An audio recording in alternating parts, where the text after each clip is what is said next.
Assalamualaikum warahmatullahi wabarakatuh. Waalaikumsalam warahmatullahi wabarakatuh. Alhamdulillah, wassalatu wassalamu ala rasulillah wa ala alihi wa ashabihi wa mawalah.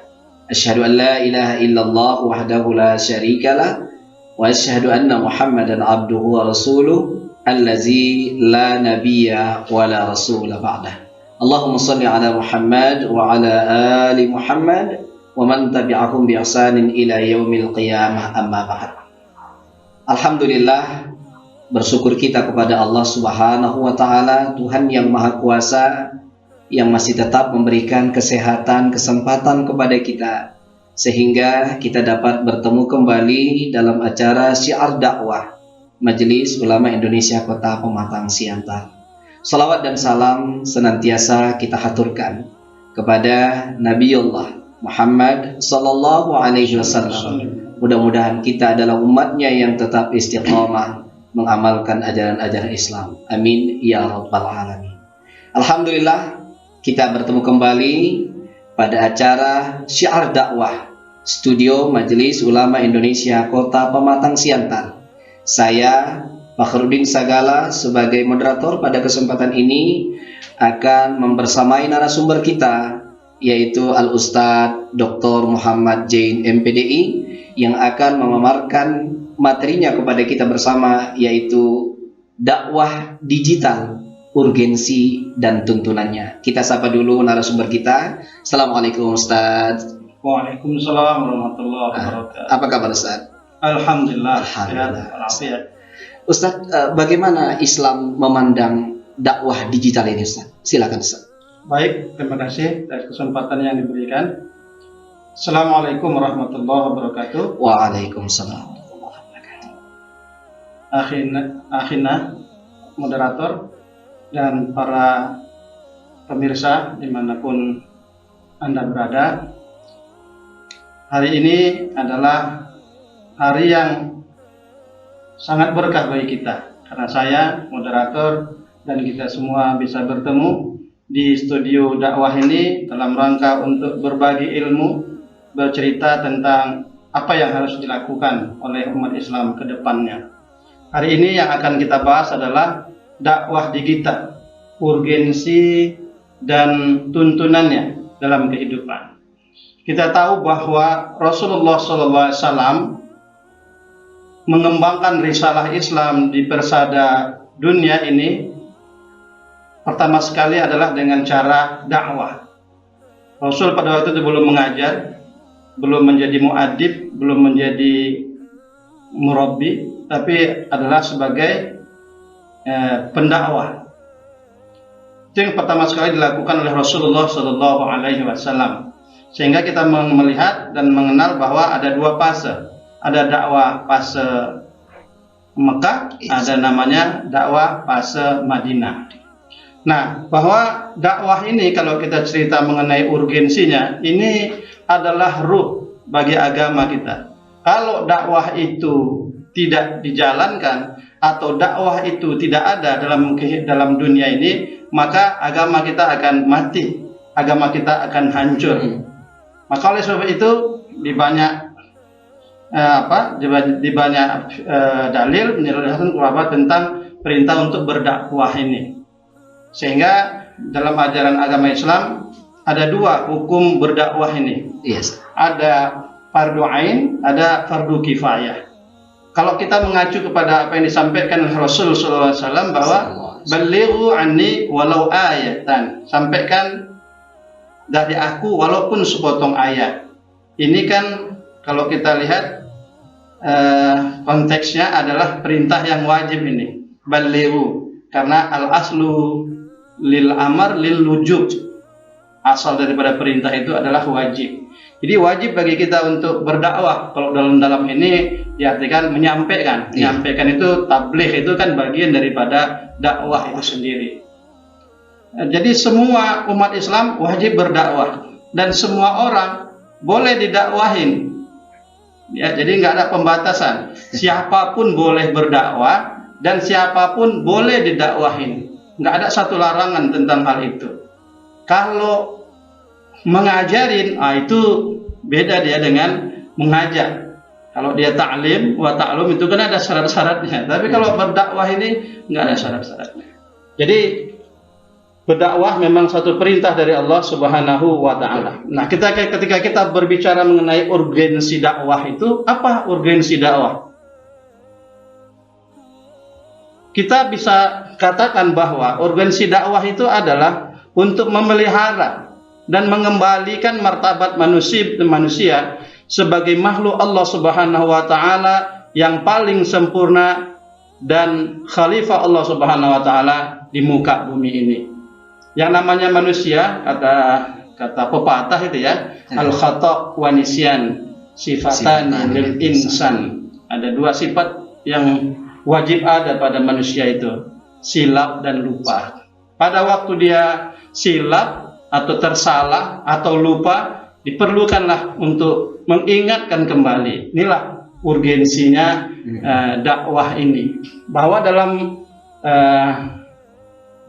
istilah pendidikan itu, lingkungan kan bisa mempengaruhi bagaimana suasana, itu juga bisa mempengaruhi seseorang. Ya, misalnya seorang yang awalnya baik, tapi ketika dia mendapatkan lingkungan yang tidak baik, maka dia akan bisa menjadi sosok yang tidak baik.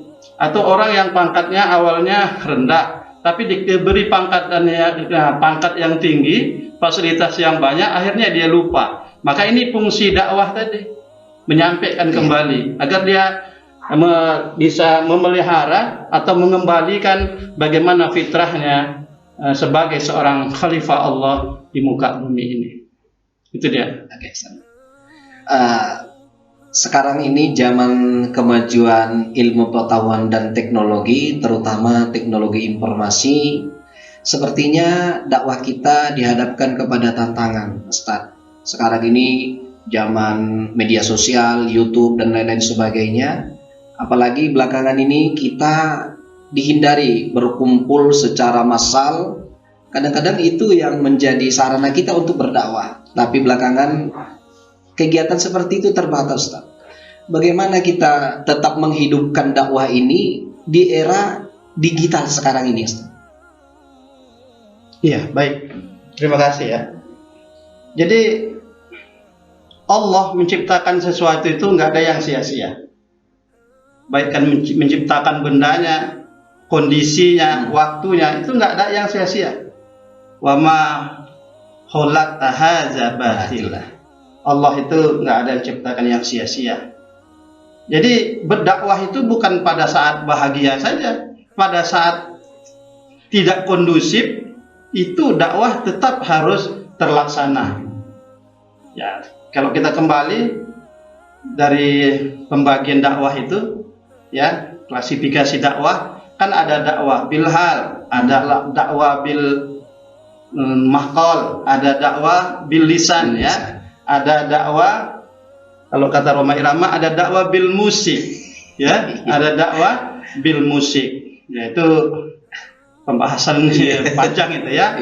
Tapi yang jelas bahwa kalau kita melihat sejarah, para wali-wali dulu pernah itu berdakwah dengan musik. Jadi bagaimana suasana COVID hari ini? Itu perlu juga untuk dilakukan, bahkan masih wajib yang namanya berdakwah itu.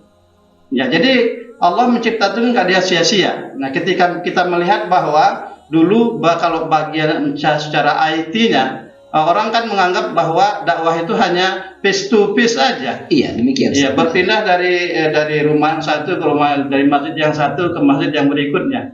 Kan itu ya. Tapi hari ini kita ditunjukkan oleh Allah Subhanahu wa taala bagaimana luar biasanya ilmu pengetahuan itu. Allah hadirkan hari ini suasana Covid tujuannya agar umat Islam bisa menggali, memanfaatkan kondisi ini untuk tetap berdakwah. Iya. Mencari ridha Allah Subhanahu wa taala. Iya, alhamdulillah. Segala sesuatunya Allah ciptakan tidak ada yang sia-sia, Ustaz, ya. Termasuk ilmu pengetahuan dan teknologi seperti ya YouTube, Facebook dan lain-lain sebagainya. Cuma Ustaz, permasalahannya belum banyak para mubaligh kita terutama untuk menjangkau dakwah digital ini, Ustaz. Nah, ini bagaimana sebenarnya konsep dakwah digital ini, Ustaz? Silakan. Ya, baik, saya tambah sedikit dari apa yang telah saya ulas sebelumnya tadi, bahwa ada alternatif media dakwah, ya. Ketika memang kita dihadapkan dengan pandemi ini, ya, maka kita tidak akan pernah putus semangat untuk berdakwah itu. Nah, kalau kita lihat bahwa bagaimana cara memanfaatkan kondisi ini untuk tetap berdakwah, ya. Sekarang orang berdakwah kan bisa dengan internet, ya. Bahwa kalau kita lihat pengguna internet untuk berdakwah merupakan perwujudan integrasi antara Islam dengan teknologi informasi, ya. Jadi Islam selaras dengan kemajuan teknologi itu, dan itu merupakan sunnatullah, ya, dan memang harus ada. Begitulah luar biasanya Islam lewat Al-Quran yang diturunkan oleh Allah Subhanahu wa Ta'ala. Kemudian apabila dakwah berhasil diterapkan, maka seluruh lapisan dunia akan mengetahui bagaimana ajaran Islam yang sesungguhnya. Jadi ajaran Islam itu memang harus dipublish supaya tidak ada anggapan miring terhadap Islam itu sendiri, ya. Maka harus disampaikan lewat dakwah digital ini, ya. Semua lapisan masyarakat harus tahu, ya. Kemudian selain itu, konsep dakwah juga merupakan salah satu kebangkitan umat Islam di bidang teknologi yang pada gilirannya akan berimbas pada sektor-sektor yang lain. Kalau kita lihat dakwah Rasulullah SAW awalnya itu ada beberapa bagian. Makanya kalau kita klasifikasi dakwah ini, kalau masyarakat mengenal kadang dakwah ini kan hanya ya cakap-cakap saja, kan gitu ya kan. Kalau dulu kan gitu, cakap-cakap, ngomong ceramah segala macam. Tapi sekarang banyak hal yang bisa kita manfaatkan untuk kita jadikan menjadi ajang dakwah, ya. Banyak hal yang bisa kita lakukan. Jadi kalau dakwah itu ada dakwah dalam bidang ekonomi, ada dakwah dalam bidang politik, ada dakwah dalam bidang sosial. Ada seluruh ipolek sosbud hankam, ideologi politik, sosial, budaya, pertahanan, keamanan itu adalah bagian dari materi yang bisa dijadikan menjadi materi dakwah. Suatu hari Rasul kalau cerita ekonomi misalnya, ada sahabat kelilit hutang, tapi dia punya kebun buah, ya. Akhirnya Rasulullah SAW mengasih solusi. Kata Rasulullah, ya sudah, bedakan saja antara buah yang besar dengan buah yang kecil. Nah, begitu strategi ekonomi Rasulullah SAW, dakwahnya, sehingga meningkatlah taraf hidup umatnya ini tadi, sahabatnya ini tadi. Kalau dulu kan jualnya hanya digabungkan antara yang kecil dengan yang besar, akhirnya untungnya sedikit. Nah, tapi ketika diajarkan oleh Rasulullah SAW, walaupun Rasul pernah antum a'lamu bi umuri dunyakum, tapi Rasulullah SAW profesional di setiap bidang, ya. Nah, jadi saya pikir itu, ya. Iya, baik Ustaz. Tadi ada Ustaz sampaikan tentang dakwah. Ya. Ini dakwah ini bentuknya seperti apa sebenarnya Ustaz? Ya. Kalau dakwah itu kan singkatan dari elektronik dakwah, ya. Elektronik dakwah ini ya hampir mirip-mirip juga lah dia dengan dakwah digital itu. Karena kan yang digunakan untuk elektronik itu kan digitalnya juga, kan itu kan. Jadi bisa bentuk e-book, bisa bentuk pokoknya yang berhubungan dengan internet lah, ya. Kita lihat Ustadz kan bahwa penggunaan YouTube untuk syiar dakwah pada saat sekarang ini sangat digandrungi terutama oleh kalangan anak-anak muda yang melek informasi. Ya, benar. Saya kira kelemahan kita Ustadz untuk mengakses dakwah digital ini, bagaimana caranya Ustadz supaya umat kita lebih melek informasi sehingga para asatis kita yang berdakwah lewat media sosial elektronik tadi bisa diperoleh oleh mereka Ustadz. Ya. Baik, ya, ini di sini yang muncul masalah. Ketika gadget itu atau notabene handphone segala macam namanya itu ketika di tangan generasi muda kita, ini kadang-kadang bisa sangat berbahaya. Sangat berbahaya. Jadi perlu juga memang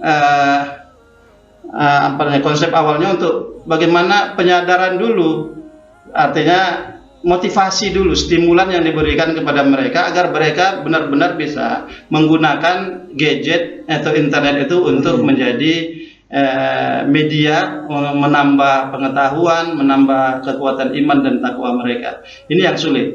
Tapi jangan pernah berhenti. Ya, dalam teori sosial kan begini. Kebatilan saja kalau sering disampaikan, suatu saat orang akan menyatakan bahwa itu satu kebenaran. Nah, ini yang kita sampaikan ini adalah benar. Jangan pernah putus asa, sampaikan saja. Terus berikan motivasi atau siaran-siaran yang baik atau tulisan-tulisan yang bermanfaat, sehingga satu saat nanti kita yakin bahwa mereka juga akan tertarik dengan dakwah itu. Iya. Kadang-kadang begini, Ustaz. Konten-konten yang kita anggap ya kurang begitu bermanfaat dari sisi agama gitu, tapi justru kadang-kadang penontonnya banyak, Ustaz. Iya. Tapi konten-konten yang Islami yang ada siaran dakwahnya itu penontonnya sedikit, Ustaz. Ini studio mini kita ini kita khawatirkan juga, Ustaz, dia kan belum menyebar ke terutama ke warga kita Muslim Kota Pematang Siantar ini. Bagaimana strategi dakwah supaya dakwah digital ini merata di tengah-tengah masyarakat kita, Ustaz? Iya. Kalau saya pikir perlu juga itu ada variasi dalam dakwah. Variasi dalam dakwah dalam arti kata bahwa perlu juga suatu saat itu dakwah bil musik itu, tapi musik-musik yang Islami, yang Islami lah, kan gitu kan, musik-musik yang Islami. Karena kecenderungan generasi kita kan seperti itu, ya. Artinya kita buat dulu mereka itu nyaman dulu dengan dakwah.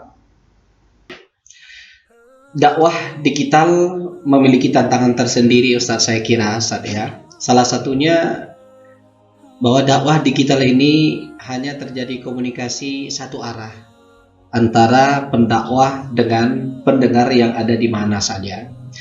Persoalannya, Ustaz, dengan dakwah digital ini terkadang paham-paham yang keluar dari koridor Islam begitu mudah menyebar. Orang bisa saja merekod ceramahnya kemudian diuploadnya gitu tanpa ada yang menyaring, sehingga rawan terjadi penyimpangan ajaran-ajaran Islam. Bagaimana kita, Ustaz, menyikapi seperti ini? Iya, baik. Kalau dalam Islam kita itu sudah punya tuntunan, yaitu Al-Quran. Al-Quran sudah memberikan penjelasan yang sangat terang benderang pada kita bahwa jika kamu mendapat satu informasi, jangan langsung diambil, diaduk secara terbuka gitu loh. Maka harus dievaluasi dulu. Maka dibutuhkan juga adalah bagaimana yang menerima informasi ini harus punya dasar keagamaan yang memang cukup juga. Nah, dan Al-Quran kan menjelaskan juga kalau memang ada ajaran-ajaran yang menurut kita nyeleneh atau segala macam yang belum pernah didengar segala macam, maka tuntunan Al-Quran berikutnya adalah fas'alu ahla zikri in kuntum la ta'lamun. Kalau kita ragu, kalau kita sanksi misalnya, kembalilah, datanglah pada ulama, minta petunjuk, minta arahan, ini benar atau tidak, ini bagaimana, kan gitu kan. Maka mencari ulama juga memang ada aturnya juga. Apalagi bahwa ustadz atau ulama ini kan labelitas yang diberikan oleh masyarakat itu sendiri juga, kan gitu kan. Maka kita harus paham juga siapa itu ulama, kan gitu kan. Jangan-jangan keraguan kita itu justru kita tanya kepada orang yang membuat kita ragu juga gitu loh, sehingga terjebak nanti kita pada paham-paham yang sesat itu, pada paham-paham yang tidak dibenarkan dalam Islam itu. Iya, Ustaz. Artinya berarti sikap tabayun dan mengkonfirmasi dakwah yang kita dapatkan melalui internet, YouTube dan lain sebagainya kepada orang-orang yang berkompeten di bidangnya, Ustaz, ya. Nah, baik, Ustaz, kita telah berbincang-bincang begitu banyak tentang dakwah digital ini. Banyak sekali persoalan-persoalan sebenarnya yang kita hadapi, tetapi mau tidak mau dakwah digital ini harus kita masuki. Nah, oleh karena itu mohon Ustadz tuntunannya bagaimana agar dakwah digital ini lebih memasyarakat di lingkungan kita, terutama di Kota Pematang Siantar, dan studio dakwah MUI ini merupakan sarana dakwah digital kita. Mungkin ada saran-saran Ustadz, silakan Ustadz. Ya, baik. Terima kasih ya. Saya pikir untuk closing ini saya sampaikan hanya beberapa poin saja. Yang pertama, Islam adalah agama yang selalu relevan di setiap masa dan tempat. Jadi masa pandemi ini tetap saja dia sesuai dengan tuntunan bagaimana cara berdakwahnya. Kemudian umat Islam selalu ditantang bagaimana mensintesakan keabadian wahyu dengan kesementaraan zaman. Kemudian teknologi internet merupakan salah satu terobosan peradaban yang menghadirkan media baru dalam penyebaran informasi dalam ilmu pengetahuan. Saya pikir ini closingnya. Jadi silahkan gunakan dakwah digital ini, internet atau apa segala macam nomenklaturnya itu gunakan untuk dengan niat berdakwah. Cuman dalam berdakwah ini kita juga diingatkan oleh Rasulullah SAW dalam sebuah hadisnya bahwa man sanna fil Islam sunnatan hasanatan falahu ajruha wa ajru man amila biha ba'dah wa man ghairu ayyang qusa wa min ghairi ayyang qusa min ujurihim syai'ah. Ya, siapa yang mencontohkan dalam Islam satu contoh yang baik, maka ia akan mendapatkan pahalanya dan pahala orang yang melakukan setelahnya. Jadi kalau kita dakwah, kita ajak orang untuk melakukan kebaikan, untuk kembali kepada fitrahnya, maka orang yang kita ajak itu dapat pahala dan kita juga akan mendapatkan pahala orang yang melakukan kebaikan itu sampai dunia kiamat. Dunia kiamat. Bahkan dalam hadis yang lain, siapa yang dengan dakwahnya Allah jadikan satu orang saja menerima hidayah dari dakwahnya itu, Allah jadikan dia jadi orang baik, maka pendakwah ini akan dapat pahala lebih baik dari mendapatkan unta yang berwarna merah. Pada waktu itu unta merah memang sangat mahal harganya. Kalau sekarang itu Al-Fat yang merah Ustaz ya. Iya, kalau kita mungkin Al-Fat mungkin agak payah, mungkin Al-Fatihah lah ya, saya kira itu ya. Baik, terima kasih Ustaz. Para pemirsa yang dirahmati Allah Subhanahu wa taala, studio dakwah Majelis Ulama Indonesia Kota Pematang Siantar. Alhamdulillah kita bersama Bapak narasumber kita telah berbincang-bincang tentang dakwah digital, urgensi dan tuntunannya. Mudah-mudahan petuah-petuah, nasihat-nasihat yang disampaikan oleh Bapak narasumber kita bisa menjadi tuntunan dan pedoman bagi kita, khususnya para ustadz yang berdakwah secara digital. Mudah-mudahan bermanfaat. Sampai bertemu di acara yang berikutnya. Nasrun minallahi wa fathun qarib. Wassalamualaikum warahmatullahi wabarakatuh.